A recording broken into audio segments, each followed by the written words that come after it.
Kamusta kayo sa araw na ito?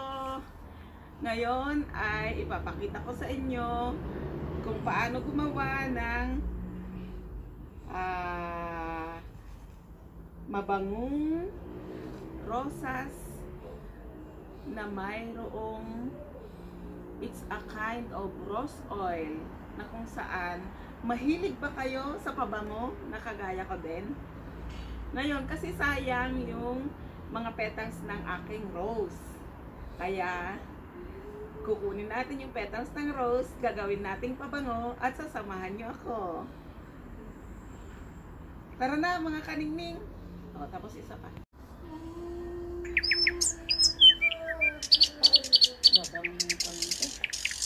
Mabango kasi.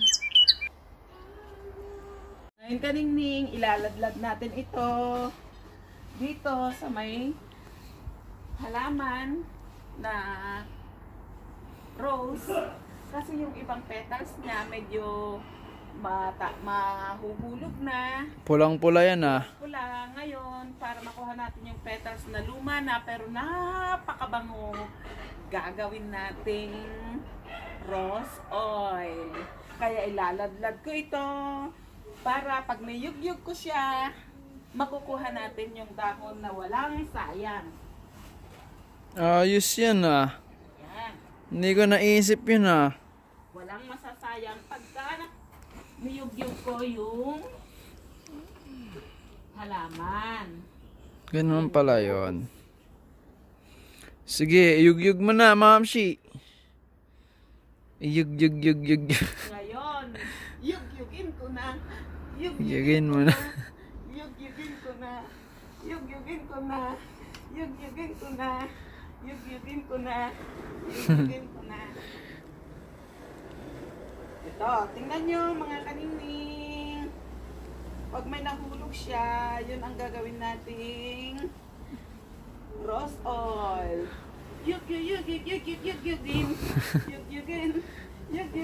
May tanong ako sa'yo, Mamshi. Yes, love. Bakit hindi mo na lang putulin yung bulaklak? Oh no, anak, kasi marami pa siyang ano.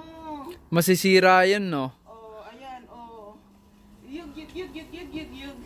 Ah, kaya yung nabubulok na, yun yung nahuhulog. Oo. Ah, okay. Yung nahuhulog, yun ang gagawin nating pabango. Para hindi masisira yung Mother Nature. Oh, yes, my darling. Ayos ah. Okay ka rin eh, no? Sige, yugyugin mo pa.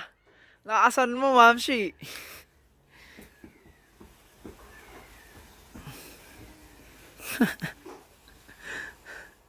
Dami.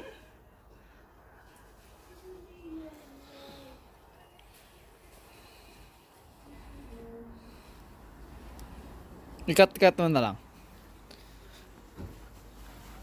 So, yun na yung mga nahulog so far. Yes, love. Ayos ah. All.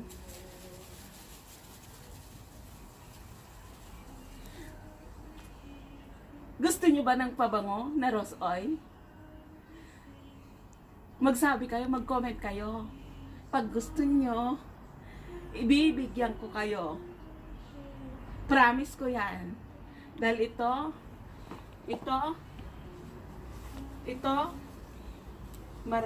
marami. Ito pa, wow, anak, ang dami din eh. Oh, Hindi mo na... nahulog siya, picture. Oh, Wala Wanan dito mo pa oh. Sayang. sayang. Okay lang yan. I-pick up mo na lang mamaya. Kasamahan niyo ko sa paggawa ha, mga kaningning. I love you, I love you, I love you, I love you. Ngayon, naipon niya dito. Ilalagay natin dito sa basket. Yung nakuha natin petals ng rose. Oh, dami na niyan ah. Bagay ba? Bagay. Parang kayo ni Papshi, bagay na bagay.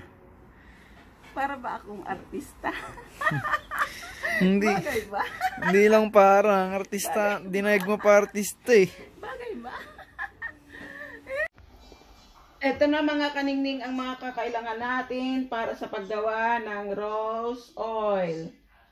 Kailangan natin ay rose petals,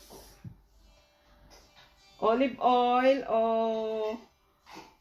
kahit na anong oil na gusto nyo. Pwede rin ang coconut oil, almond oil, pwede rin. Kailangan din natin ng garapon o sisidlan na paglalagyan natin ng gagawin nating rose oil. Dapat yung meron siyang lock para hindi siya matapon.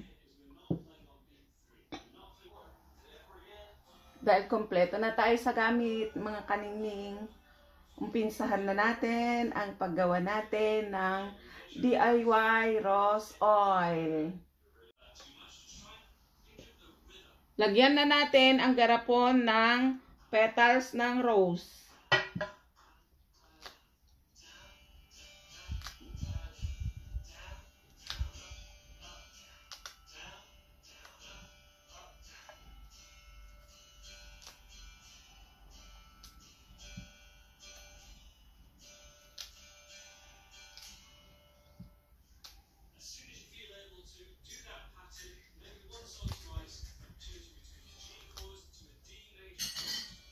Siksikin na natin kaningning kasi sobra-sobra ang petals natin na nakuha natin sa halamanan.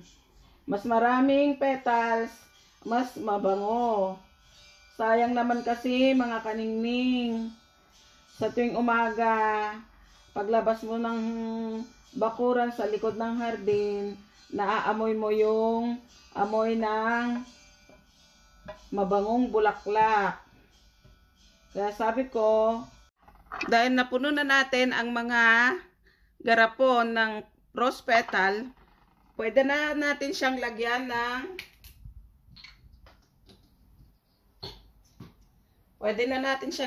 ng olive oil, mga kaningning.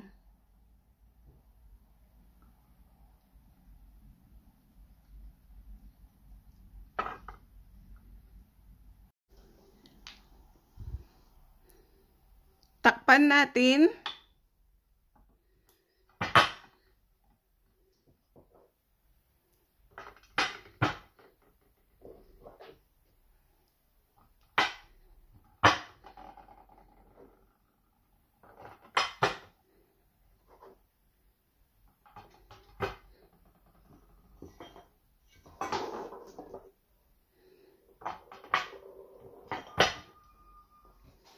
At saka natin ilagay siya dito at i-steam natin.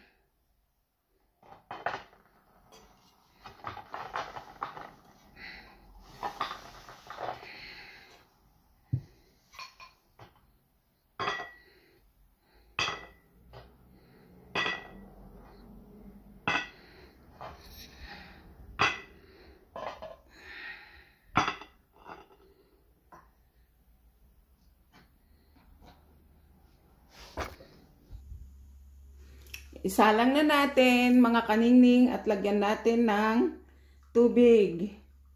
I-steam natin yung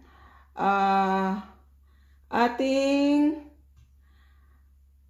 rose petal na nakalagay sa garapon.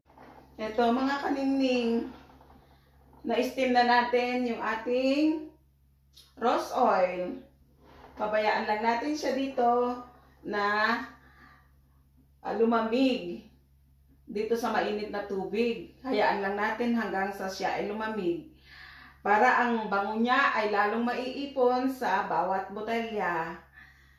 Sana nagustuhan nyo mga kaningning ang aking video sa araw na ito, ang paggawa ng rose oil. At tsak ko, pag ginamit nyo ito, sigurado ko susundan kayo ng tingin ng bawat inyong makakasalubong sa sobrang bango ng halimuyak ng bulaklak na ito. Kasi bakit sinabi ko yon kaningning? Kasi tuwing umaga, pag lumalabas ako ng hardin, yung mga nahuhulog na petals, naamoy mo pagka nahanginan siya, may hangin, o kaya pag lumabas ka dyan sa labas, napakabango. Kaya sabi ko, sayang naman kung hindi ko siya gagawing pabango. Lagyan ko ng oil, gagawa ka ng rose oil para maging siya ay isang napakabangong pabango. Ngayon, maraming salamat mga kaningning sa patuloy niyong pag-click, pag-watch, pag-subscribe, pag-comments, at pag-share sa video ko upang lalong lumawak ang mundo ni Ningning ni Neneng. Maraming salamat. Naway gabayan tayo ni Lord sa araw-araw. God bless you. I love you.